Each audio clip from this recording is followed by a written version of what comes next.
Hello, everyone. Welcome to today's live session. So, guys, we are happy that you are here with us again, and we have another topic that is very vital in this our journey to the Tribunal Court. So, we want to look at some things that are very, very vital. We know before now, we've been looking at some vital points that every obedient or every concerned Nigerian must pay attention to. So we've been making reference to the Supreme Court's rulings and the judgment that will be coming from the tribunal. So, but today we have a video here that we all have to listen to.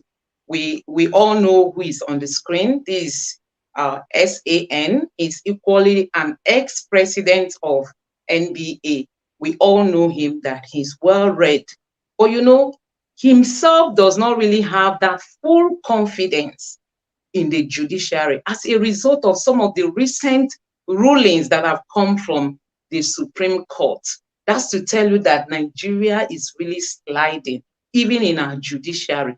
You can imagine him not really having confidence in what the ruling, because he was asked what he thinks might be the final ruling that will come from the judiciary. Let's just put it that way. But he's saying that he himself cannot even predict because of the recent happenings that have been going on, coming from the Supreme Court, that he's no longer confident in our judiciary. So sometimes when people come out to say they don't really have that trust in our judicial system, some people might think, yeah, they are just ridiculing the judiciary, or they are like, because they don't have confidence in themselves. But with the recent happening in Nigeria, it's really becoming a bit difficult for people to really have that full confidence that our judiciary, our judges are going to dispense total justice. So I'm going to be playing this clip. We are all going to watch it. Then Dr. Etel will come in to make some comments because he himself has been on this topic. So let's take a look at this. What the courts have been doing lately. I mean, there was a time you could say, oh, on the facts and the law, this is the likely outcome. Today you cannot, because there have been all kinds of silly decisions. The most silly was that concerning the President of the Senate, who, in order to become Nigerian president, rushed. This is the likely outcome. Today you cannot, because there have been all kinds of silly decisions. The most silly was that concerning the President of the Senate, who, in order to become Nigerian president, rushed off to buy a ticket to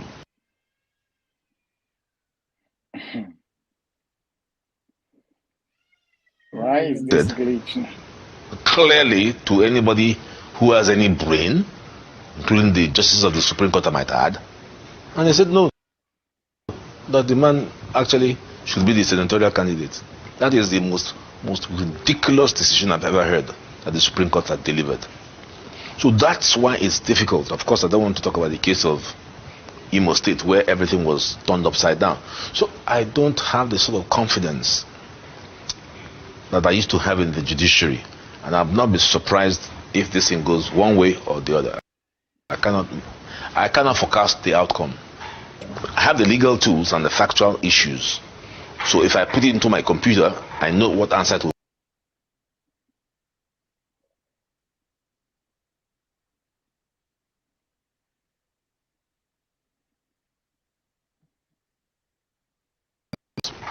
But as Oliver Wendell Holmes said in the Raleigh School of Jurisprudence, it is the prophecy of what the court does in fact, and nothing more pretentious, that is the law. So if you ask me what will be the outcome of the petition, first of all, I cannot say because it's sub judice. But second of all, I cannot even say because the Supreme Court itself is unpredictable. It ought to be predictable.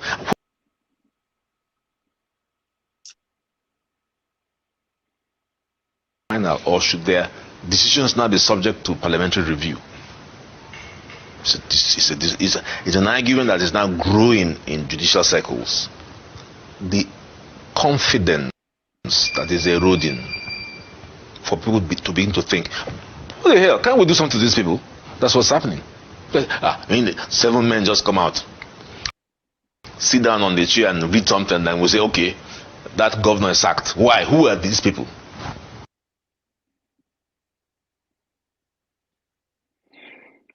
Okay. Yes, doctor, I know you must have listened to this clip before now. Maybe you would just take your time to like summarize what the clip, what he said throughout the whole clip, then come up with your own. I mean, I am glad that this learned silk, as they are called, is hammering on the same issues we have been hammering here.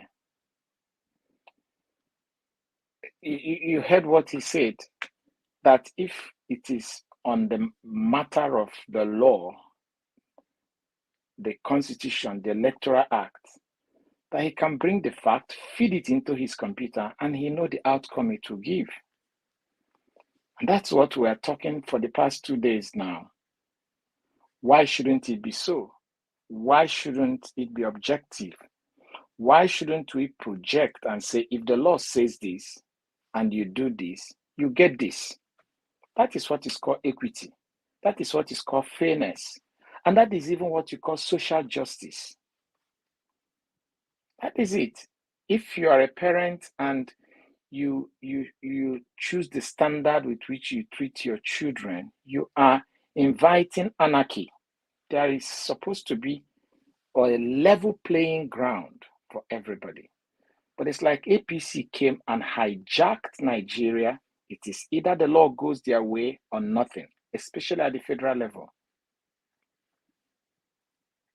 Especially at the federal level.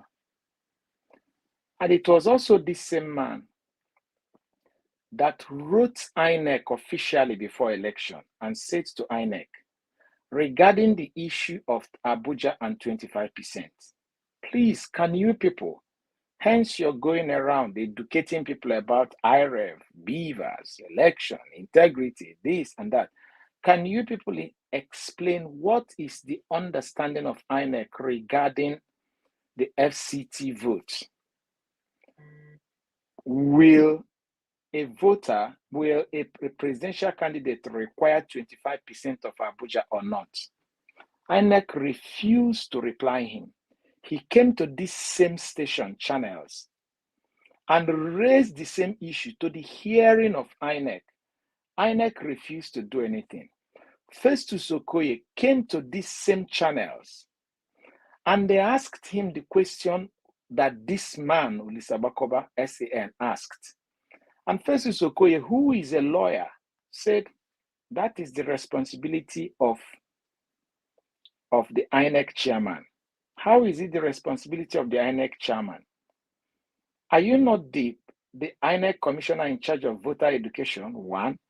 And secondly, how could you not know the position of INEC? And then we all went into election.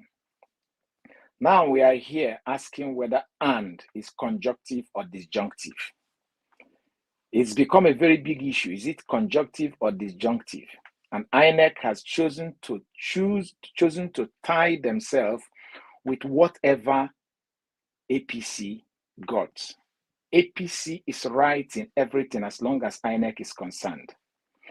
The betrayal nature of INEC, the wicked disposition, as it were, that INEC displayed is such that even everything they said to the public hearing of all the world before election, which is anti what they have done, they have gone back into their shells. They are denying it. They are denying it. So what does that tell us? That INEC is strictly out asking Nigerians, whatever you want to become, you can become. They don't care. They don't want to be anything. And whilst we are doing that, they themselves who have compensated themselves, who have bullied us and imposed themselves on us, they're enjoying life as politicians. They are repositioning their in-laws, their daughters-in-law, their sons-in-laws, their business associates, their children, their relatives, taking up plum positions. Nigerians can go ahead and roast. That is it.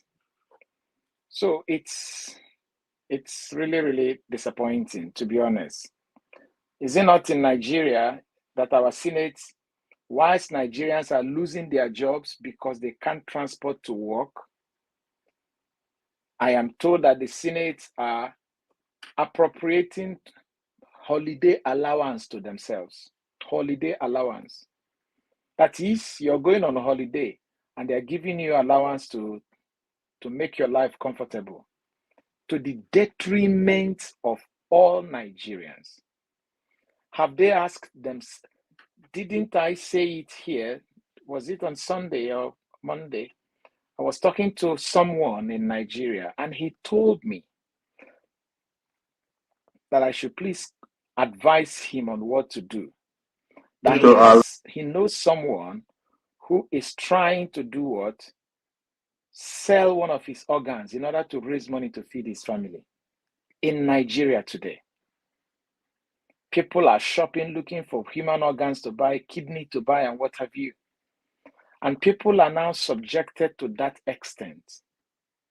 Whereas our senators are appropriating holiday allowance to themselves. It's a pity. It's a pity. You know, today I looked at the fly trader. I looked at the flight trader today to check what is happening. You know, I'm subscribed to them. And I saw all the flights that should have come into Nigeria from Europe, from, you know, other parts of the country. You know, they are normally supposed to fly through is it Algeria or Tunisia, as the case may be. And then no matter where they're coming from, they will pass through Niger. But this time around, that's how they were cornering around, veering off, you know, spending extra time and hours. And then a friend of mine called me to check what ticket is going. I couldn't believe what my eyes saw for tickets for anybody. So what of all those people? You know, these politicians, they send their own children to study in America, to study in Britain, to study in Spain, to study in Italy, in Germany.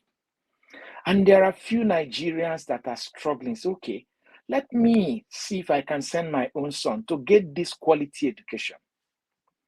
Transport cost alone, flight ticket alone is eating up the whole money. And our senators are happy doing what? Appropriating to themselves holiday allowance. Holiday allowance. That holiday allowance this August, this summer, you're going to see them all over Europe, spending money in Harrods, spending money in big shops, living in a suite in Dubai, flying business class and first class, when Nigerians cannot even afford to pay school fees. They increase the school fees of federal government colleges and they increase their holiday allowance. So they milk from Nigeria, the blood and the sweat of Nigerians. They use it to feed fat for themselves. That is heartlessness. That is wickedness. And that is something I don't even know the kind of conscience that these people have. It's heartbreaking. It's heartbreaking. Anyway, that's what I have to say.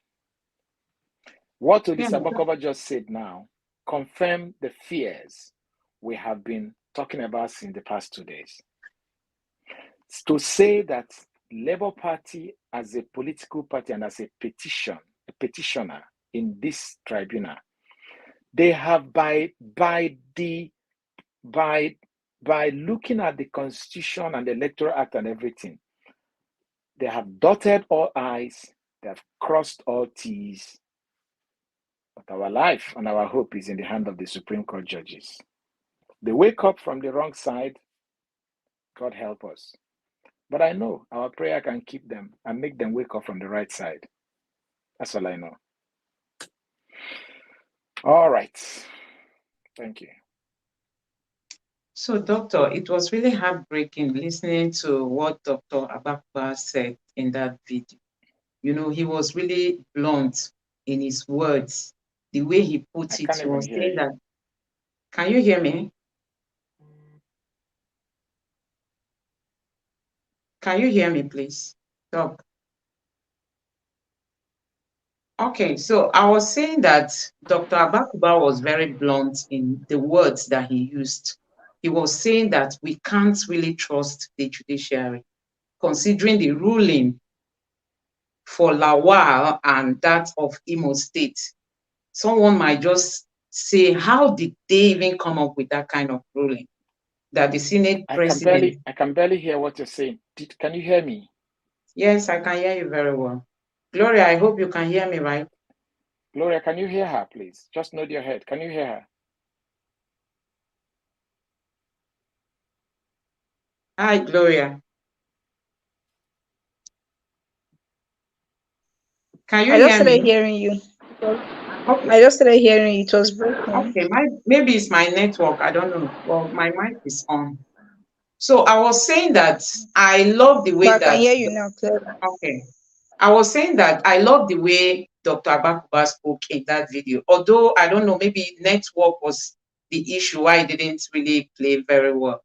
But he was very blunt, saying that, you know, the way the judiciary, I mean, the Supreme Court, some of the recent rulings that they've ruled, they are very, very, you know, ridiculous. Looking at those kind of rulings. Look at the case of the former Senate president that didn't participate in an election, but he was returned on the floor of the Senate. So he was saying that who will want to believe the judiciary again, considering those kinds of ruling, together with that of Imo State?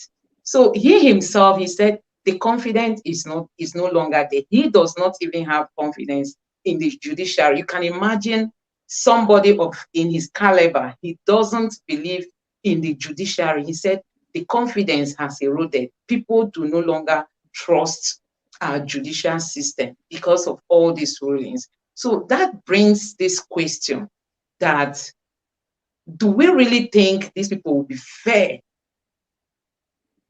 to the petitions that are before them? Would they be fair to the Nigerian people? Do you think they will be able to resist the level of pressure that they are under? Because no doubt they are under pressure. We all know that. That's just normal, especially in a society like ours. They will be under pressure. But would they be able to resist this pressure to give Nigerians what they actually want? Because what we are asking for is just justice and nothing outside justice. That's what Nigerians are asking our judiciary, our judges to dispense. So will they be able, would they have that boldness? Or would they just come up with one technicality like you said yesterday to knock off all the points?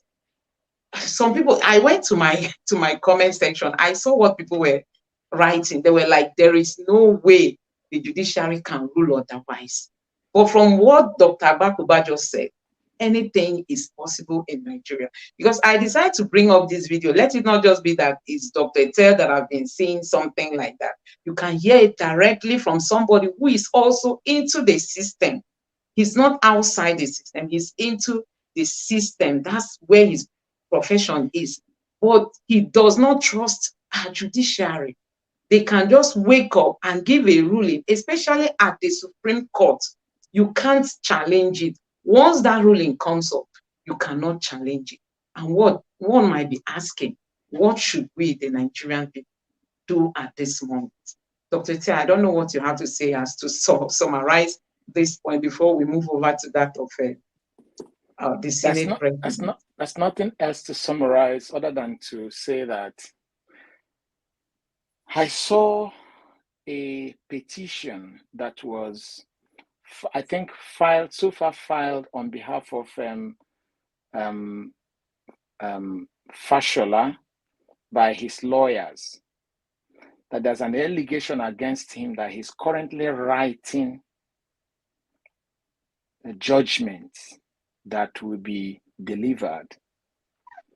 And he's writing it alongside other top legal experts in the APC circle. And that the same Fashola wrote the judgment that was read to Nigerians in 2019 electoral matter. That is what his lawyers are challenging. The lawyers are challenging that some Twitter handles carried that kind of information and that it is a lie, and it was insult, it was maligning the name and the character of their client who happens to be Fashola. That is on one side. And on the other side, someone said, whenever APC start telling you, APC and their team of liars start telling you to go right, better start running left. That if they are telling you that nothing is happening, better start believing it that something is happening. And the person gave an example of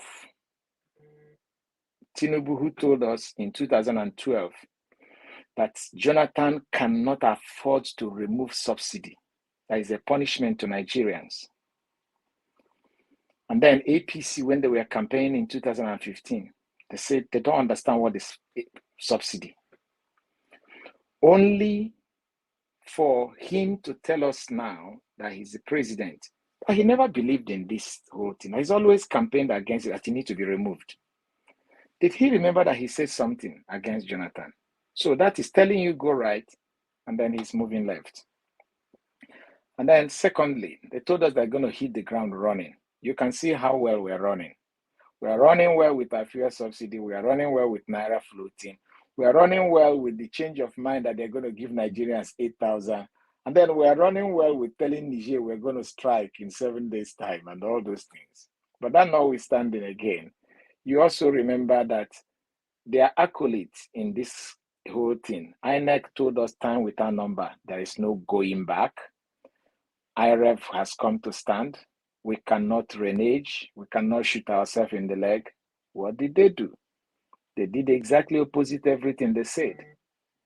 So the person was like, he's not saying that the tweets against Fashola is real or fake, but that if he is to buy into the model and the pattern of APC, we should prepare for the worst, because that the judges have been promised that if they do what they ask, that they will not be promoted to the Supreme Court. So, but I don't want to believe all those conspiracy theories. Like someone said yesterday, the reader, when we are making, he says, if a strong judgment comes, the Supreme Court will find it even very hard to upturn it. Let us agree. If we bring it lower to the level of the petitioners, Labour Party has put out a very strong campaign, a very strong address. Their final address was very strong. Precept by precept, law by law, precedent by precedent, reference to Electoral Act, to Constitution, to everything. Let's see how it plays out. But I know that Nigeria, we can only save ourselves. Not even the international community will save us. That's what I have to say. Yes, so talking about the insensitivity of our leaders, there was this video about Akpabio telling his colleagues that they have something sent into their bank account for their holidays. And, Nigerians have been commenting on the social media platforms, saying that these people, they promise palliative. We've not seen palliative. People are groaning. People are dying. Nigerians can't even feed. You go to the market, the prices of things are, increasing by the day. But they themselves, they have fat salaries, they have allowances, and you can imagine on the floor of the Senate, the president told them that money has been paid into their account for their holiday. So let me just play that tape. All of us to enjoy our holidays. A token has been sent to our various accounts by the clerk of the National Assembly.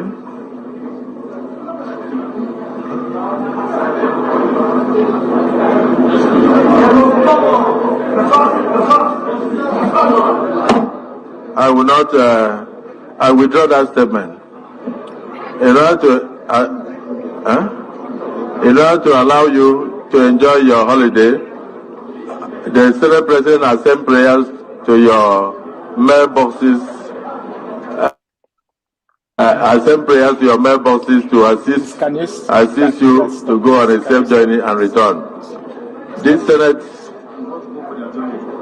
Stop this.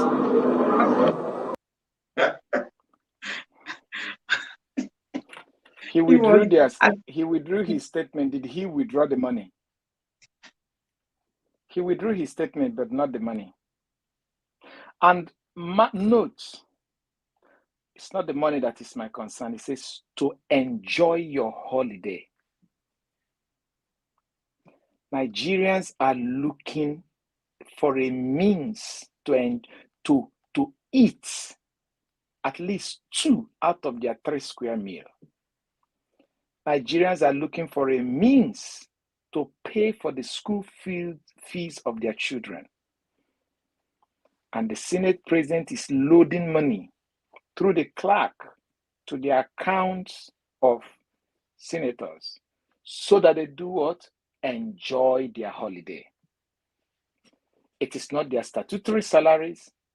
It's not their allowances. This is holiday allowance, holiday package to enjoy their holiday. This is a vacation bonus. In a country like Nigeria, that your currency, when these people took over power, a dollar was about 560, about 560, 600.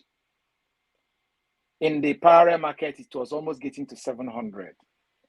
Today, I don't know how much a dollar is going. Maybe before we finish, I'll get the information. And this is our leaders. I don't even, it's so annoying. I don't even know what to say.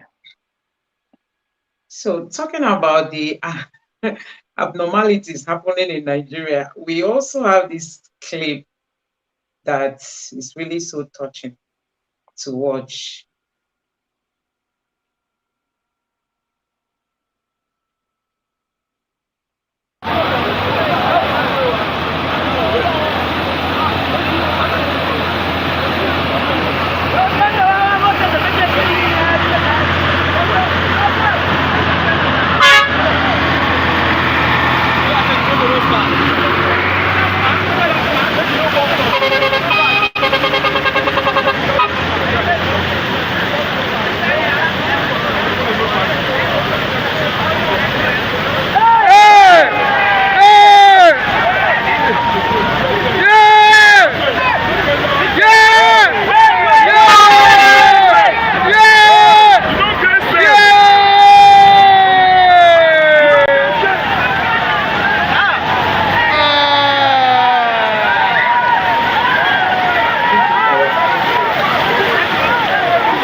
So I'll end it at that point. We've seen what is happening in Nigeria. This is where we are today as a country. Honestly, this Ore road, okay, it's Lagos Benin Express Road from Okada to Ore. I think that's what is written there.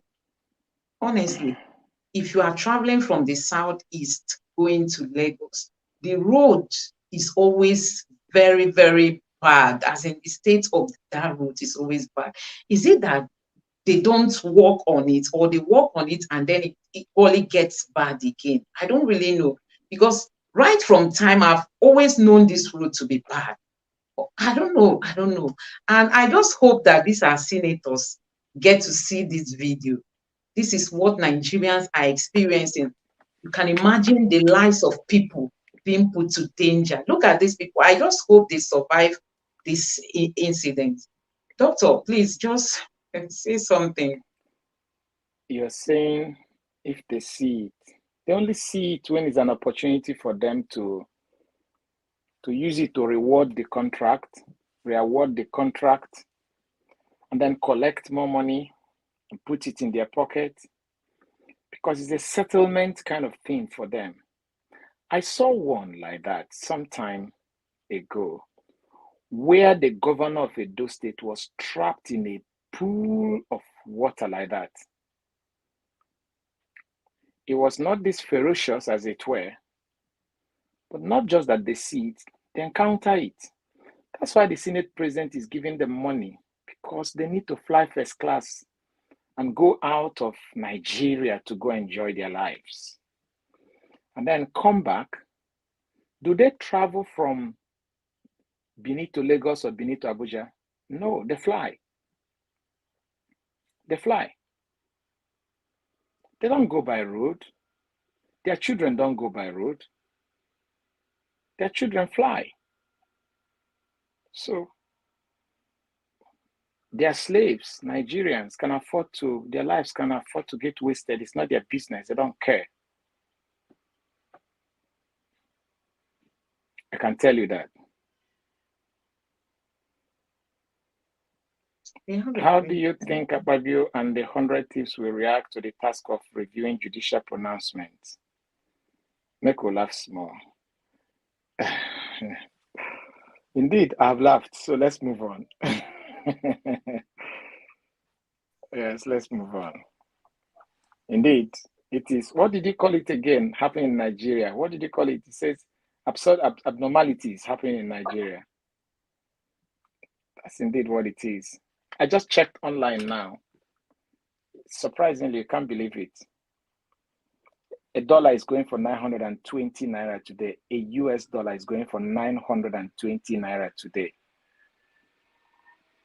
A euro is going for 980, and a pound 1,170 naira today.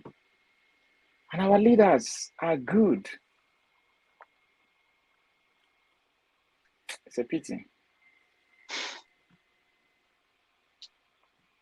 So guys, yeah, we are going to continue with this article written by a human rights lawyer. He has something to say as regards to the direction the sitting president Tinubu has decided to take when it comes to the Niger crisis. You know, it's like, is it that the US is the one manipulating him? And he also gave some reasons why all this is happening. So let me bring in Dr. Etel to like say one or two things as regards to this article. So when you want it to be read out, I think Gloria will also help us. Okay, Gloria, can you read out, please? Okay.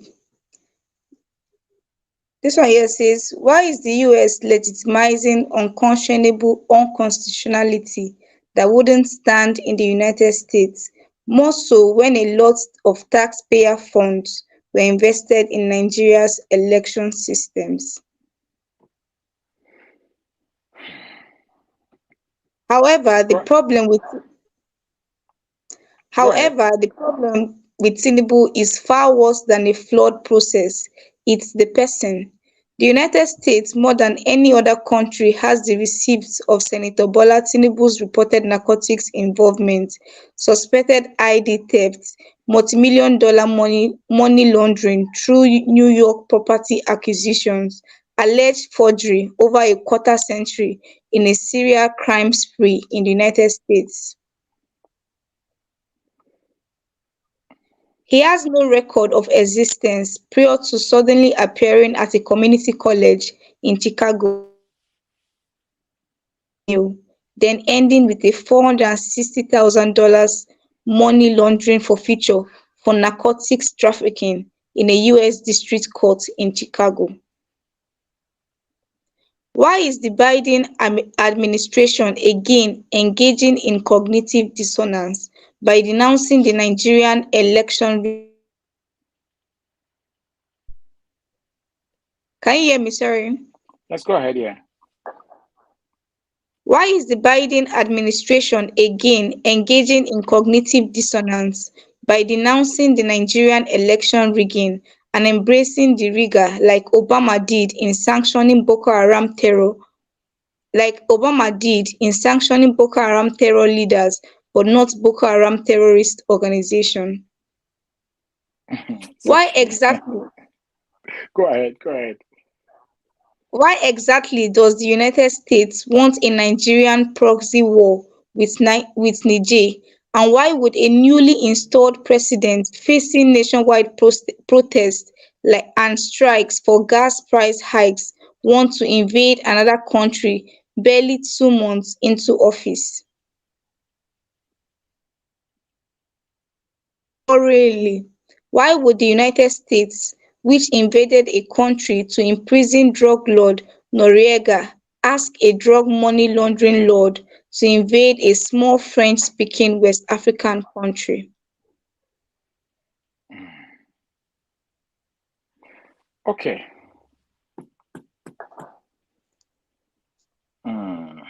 Well, the article spoke volumes, but let me ask my own question. I wish I had asked early so that you can put mine there. Why?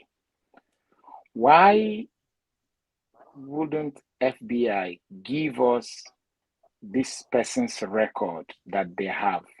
Why did they say they will not release the record until 2026? Is it 2026? Why? Why? If America is a champion of democracy, if they want to go to war in Niger because an elected president was deposed, was toppled, why would they not be interested in ensuring that somebody who would ascend to become a president in a country they're interested in, that the person has nothing in his skeleton to hide? Why would America feel like keeping from Nigerians questions they are asking them about the person's record, someone who would want to ascend the level of the presidency, and you say you release it when the person's tenure is gone or finished? Why? And then another question I want to ask, I'm just asking question is it a leverage they have over him, and that they can now use it to dictate for him what they want him to do? Is it possible that our president is sounding tough, planning to go to war because, like this article wrote here, is a proxy war and the remote control is coming from Washington, and he has to do their bidding because he knows that there are some skeletons in his cupboard that they're helping him to cover? I don't know. Why are these people, all of them, America, France, Nigerian, APC, all of them, why are they making us begin to think and come up with theories that may not even be true? Do you understand? Because all these theories may not be true. Oh, that Fashola is writing the judgment. It may just a cock and bull story that someone thought up, but it is not impossible in our country. If someone begin to think that, okay, if FBI said this, it might be because there is a leverage they have over this man, and now they're going to use it to remote control him, to tell him where to go and where not to go. Why are they allowing us to think in this way? Somebody said today, I was listening to the news today, and someone says that the people who are rejoicing in Niger Republic, that they are doing it, that there was once in Nigeria when the military took over in 1983, 1984, that people were rejoicing. And not long after that, The people were asking them to go. So I'm now asking myself, is it rejoicing that they like military government versus civilian or vice versa? Or are people rejoicing because they are thinking that there could be a better lifestyle if these people were to be in power? I don't think the people care whether it is the army or the scout or boys brigade or civilian or even that. I don't think the people care about the kind of people who are governing them, provided that a man can wake up in the morning and is able to put food on his table, provided that the man's children can go to the same school or something at least good enough, not even equal to the one their own children are attending. I think people are just begging for a better life. And when a military man comes and make that promise, they rejoice because they are rejoicing, feeling better life could come. If that military person remains there and life is not better, they start saying, oh, there's another one that is not military. It's called civilian, come. So whether you're civilian or military, as long as the people are not feeling you in their pocket, feeling you in their health, feeling you on their kitchen table, they will complain. And like this article wrote here, America, you pumped in money for our election. Since after this election that almost everybody is crying and lamenting, I have not seen America's official position on this, our just concluded election. Have you seen? The next thing we heard is that the vice president is calling our own president just because there is a coup. But what have they said? What have they said after all the money they pumped in? I don't know. I don't want to let it not be that this thing that this news that is making around is true. That all these Oyibo people, they are interested in us having problem because it gives them opportunities to plunder us. Let it not be that it is true. Let it not be like I heard today that why America and France, all of them are interested in Niger is because there is a gas pipeline that is passing Niger Republic, which is true, from Nigeria going to Europe. And because the Nord Stream pipeline that Russia was using to supply them gas has been blown up, they want to use the one coming from Nigeria as a replacement. And if gas from Nigeria didn't get to Europe because of Niger Republic, that might interrupt it. One, and the uranium from Niger didn't get to Europe to power their power stations. Two, and Russia is not giving them. The NEPA of the Europe may be happening as it is happening on the streets of Nigeria. NEPA will be taking light. And so the whole thing is not even about Nigerians, if they care for the well-being of the Nigerians, but for their own. Let it not be, because if that is the case, then it's not fair. That is man's inhumanity against human. It's not fair.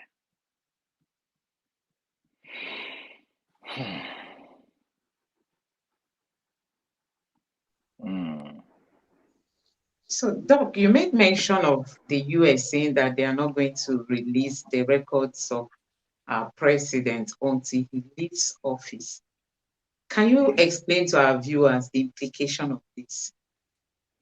Well, as I've just said, what is that thing there? Every Nigerian is trying to put a question mark on a man. And this man has ascended to become their president. And Nigeria is saying it's like it is not who we think he is. And there is a record of him that you have that will clear this ground. And you refuse to release it. And on one hand, you're a champion of democracy. You're a champion of transparency. This country is still trying their former president almost How many years? 3 years after he left office, because they said that he wanted to derail their own democracy by causing people, by instigating people to riot when they announce an election. How many people were killed in our own election? Killed, as in killed, buried, stabbed. And as a country, you people supported us financially. You couldn't even ask a question. Because they say where your treasures are, there your heart will be. Is your money not your treasure? Could you not, as a country, ask question? There is a court case going on. If the demand people are making is going to act as how do they call it? Forgotten. I always want to bite my tongue when I'm saying it, but it means if what you have will help people in their case and you withdrew it, are you not indirectly destroying our legal system, our justice system, please? Why not? Why are you keeping it? And then if you decide to keep it, is it because you yourself who is keeping it, you want to leverage on it, you want to take advantage on it to determine what happens to our country? Because if our president, for instance, is like a puppet to you, it's like at your mercy, then he becomes your puppet. Then you can afford to stay wherever you are and pull the strings and he dances to your tune. I'm tying it with what is happening in Niger, just like what this person wrote here. 2 months into power, there is a coup in another country. There are 2 other countries in the same West Africa where military have taken over. And the former president of Nigeria is a retired general. He didn't go into war there.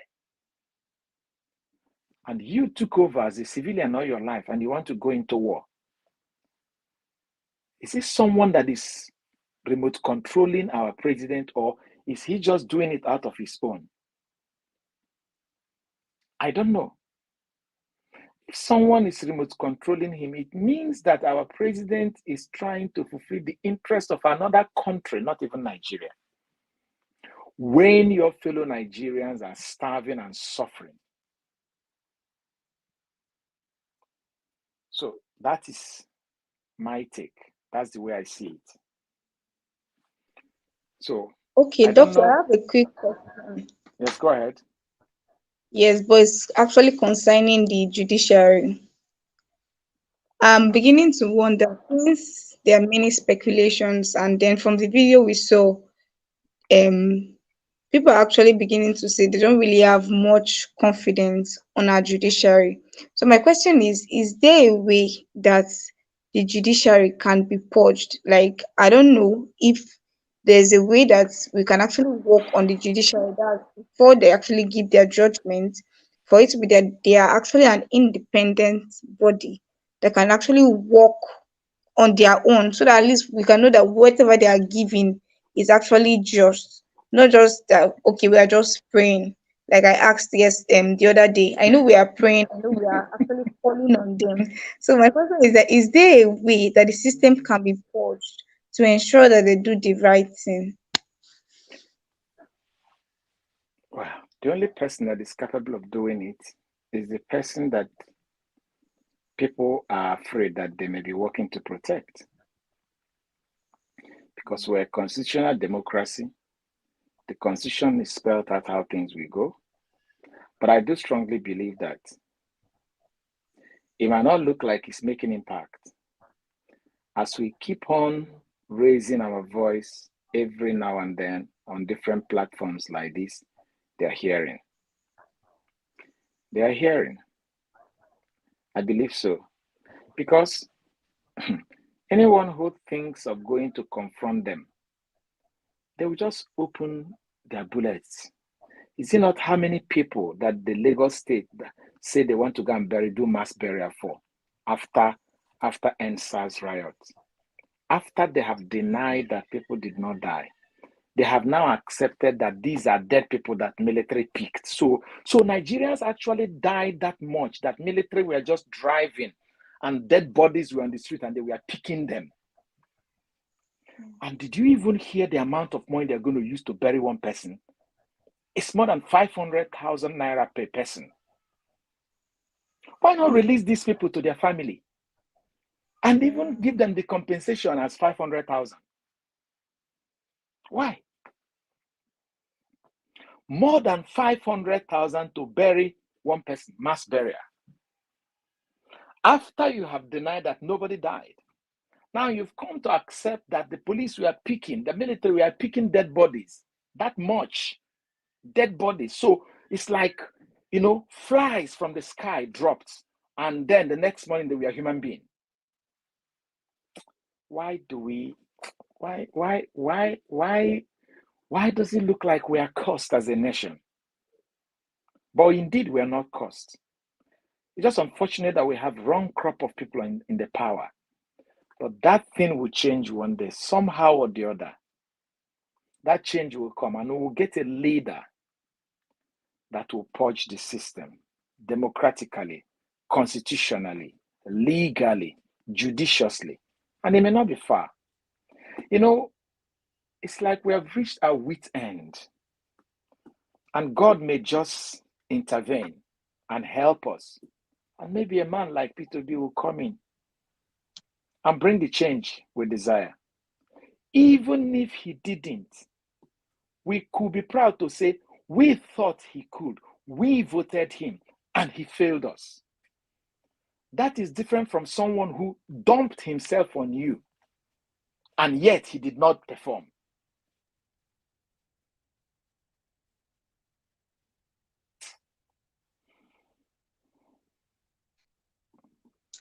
Thank you, Doc, for your contributions. So, guys, for those of you who just joined us, we started this session looking into a video where Dr. Abakuba granted an interview. And, he talked bitterly about the recent development in our judiciary, how the Supreme Court has been, coming up with judgments that Nigerians cannot even, understand how they came up with such rulings. And that in that video, he also said he himself, he does not really have confidence in our judicial system. Nobody knows how this final judgment is going to come. Nobody knows. But we that know what Peter Obi and his legal team have done, how they've put forward enough evidence, they equally brought enough witnesses to testify. Every Nigerian know that they did a very good job. The question remains, our judges, are they really going to look into all this critically and with a pure mind dispense justice? Are they going to stand on a neutral ground without yielding to pressure, without being partisan? We know when the tribunal started, there was this image that was trending on Twitter. People were like, retweeting it, that one of the judges has her son as an APC, I think House of Rep in one of the states in Southeast. So, sorry, not Southeast, Southwest. So some of them were like, okay, somebody like this, how would you want her to go against the party that her son belongs to? And recently, the president has equally put forward the name of one of the councils to the APC, who might end up being the Minister of Justice in Nigeria. So when you look at the whole thing, and our CJN, though he has not said anything, but one might read his body language, you might want to guess where he stands. So looking at all these things, somehow, one might be asking, are they really going to dispense justice? And this video of Dr. Bakuba, really, it broke my heart. I was watching it, I almost cried. It's not even as if it's a recent interview. I think he granted this interview immediately after the election. But watching it somehow, I was like, oh my God, is this where Nigeria has descended to? Is this how low Nigeria has come? So many things, there are so many questions out there if the judiciary is really going to do the right thing? Are they going to dispense justice? But we will just keep praying to God and calling on them as we are doing. That's why we are here. It's not as if we don't like sleep. You can imagine the time, but we always come here to deliberate on some of these things because we need to tell them that we want them to come before Nigerians with clean hands. They should do nothing outside giving justice to the Nigerian people because we don't want them to truncate our democracy. Look at what is happening in Niger. When you look at all this, you just know it's because there is a gap in leadership. There is a very big gap. And this is the problem of Africa. It's not just peculiar to Niger or all these other countries where this has happened. It's just a general disease when it comes to Africa. You look at Nigeria, we just talked about the Senate president saying they have something sent into their bank accounts for their holidays. And they forgot that Nigerians are really suffering. When you look at a woman who sells pure water to feed his five children, or a man who goes to do fognizer to feed maybe a family of 6 or 7, you can imagine what they'll be going through with the current situation in Nigeria. But you know, our leaders, I don't know, it appears they don't really have this feeling, this empathy that is one of the main characteristics that every leader should equally have. So looking at all these things, myself, I'm beginning to ask if our judiciary is with the people or are they with our politicians. I will try to replay this clip again. I played it before. It didn't play well, but it plays at my end. Yeah, I don't know why it's not playing. Maybe network issue. But let me just give it a try to see if it goes well this time. Please just permit me. I mean, there was a time you could say, oh, on the facts and the law, this is the likely outcome. Today you cannot, because there have been all kinds of silly decisions. The most silly was that concerning the president of the Senate, who, in order to become Nigerian president, rushed off to buy a ticket to be a presidential candidate of the APC. And that meant he did not take part in the senatorials. Lo and behold, he lost. He now ran back after the horse had bolted, clearly to anybody who has any brain, including the justices of the Supreme Court I might add, and they said no, that the man actually should be the senatorial candidate. That is the most ridiculous decision I've ever heard that the Supreme Court had delivered. So that's why it's difficult. Of course, I don't want to talk about the case of Imo State where everything was turned upside down. So I don't have the sort of confidence that I used to have in the judiciary, and I've not been surprised if this thing goes one way or the other. I cannot forecast the outcome. I have the legal tools and the factual issues. So if I put it into my computer, I know what answer it will give me. But I'm not part of the panel, so I don't know whether the justices will see it the way I'm seeing it. But I can tell you, from my own perspective as a lawyer of 45 years at the bar, that the answers are glaringly obvious. But as Oliver Wendell Holmes said in the Raleigh School of Jurisprudence, it is the prophecy of what the court does in fact, and nothing more pretentious, that is the law. So if you ask me what will be the outcome of the petition, first of all, I cannot say because it's sub judice. But second of all, I cannot even say because the Supreme Court itself is unpredictable. It ought to be predictable, which is why people are now beginning.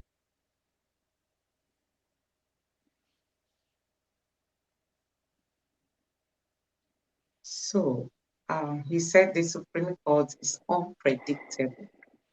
He was trying to say that that's why people are now beginning to, not believing them. The confidence is eroding. He used that language, that the confidence that people used to have in our judiciary is no longer there. That before, when a judge speaks, you see people respect them, respect any comments that they make. But today, that respect, that honor is no longer there because of some of the funny rulings that are coming from the Supreme Court. So, Doctor, just give us your closing thought with this video. I think we're able to get one or two things this time. I think I closed yesterday when I said that our problem our problem is not APC. Our democratic challenge is not the politicians or the APC or what have you, but the judiciary. Because when they rob us and ask us to go to court, and they have the confidence that when they get to the court will validate them, they'll ask us to keep going there. So if the judiciary is going to pull the big stick this time around and chase them back, our democracy will just wake up from the slumber and be what it is supposed to be. So the root cause of our problem in our democratic process can be found in the chambers of our judges. If they wake up and start cleaning up the system by delivering, assuming self that the person who was challenging the former president did not even pay his judges and his lawyers and came and stand before the Supreme Court and say, I participated. This person did not participate. And the Electoral Act said you cannot. The judges should look at the mischief rule that the previous Electoral Act had, which this current Electoral Act want to correct, and based on that, deliver judgment, not banking on technicalities. Now, when the appeal court judges had worked painstakingly well to deliver judgment, the Supreme Court set it aside. What do you expect? Then tomorrow, if you offer money to an appeal court judge and say, give my kind of judgment and you'll be promoted to the Supreme Court, they will take it because, after all, when they labor, the Supreme Court will trash it.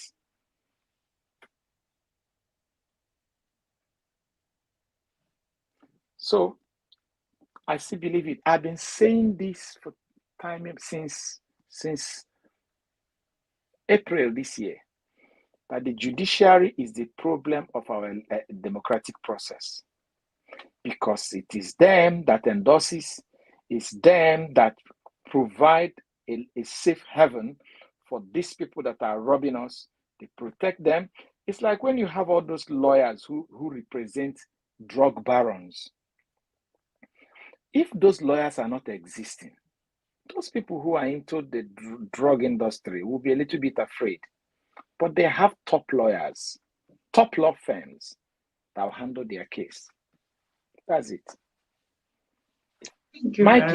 Mikey Guinea keeps saying it. He kept saying it, that in the UK, the electoral process used to be dirtier than our own, until the judiciary woke up and said, no, we're not going to keep on pandering to you people's this thing. And the moment they realized that you cannot get refuge from judiciary, things cleaned up. Things cleaned up. I wish I could find myself before these judges and I'll look them in the face and say, some of you could be my father here. But this is how this arm of the government has been endorsing the other two arms that are dirty. The dirty arms comes to launder their debts, and you people give them a free pass. The other two arms, they want to exploit the system. And whenever they finish, they come over like a laundry, the judiciary will clean them, pass them, and they begin to answer your excellency, honorable, eminently. Good night, everybody. So guys, want to say a very big thank you for joining us. Those of you that started with us and you are still here till now, a very big thank you to you. Please, I have a link there in the comment section for all our social media platforms. Please do me a favor to follow us there and subscribe to the channel. Give this video a like so that YouTube can recommend it to many people. And I want to say a very big thank you. Let's just keep praying that our judiciary will consider the Nigerian people first. I mean, our judges in their ruling, as we wait for them to give us a date. The date is not yet out. We are looking forward to that. But let's keep praying that they will do the needful. And even if we are to go over to the Supreme Court, we won't get this funny ruling, just like the one that Dr. Bakuba just cited. we won't experience all those things in the Supreme Court. We want them to come and dispense justice and nothing outside justice. So thank you so much for joining us. We look forward to seeing you tomorrow again. Good night to all of you.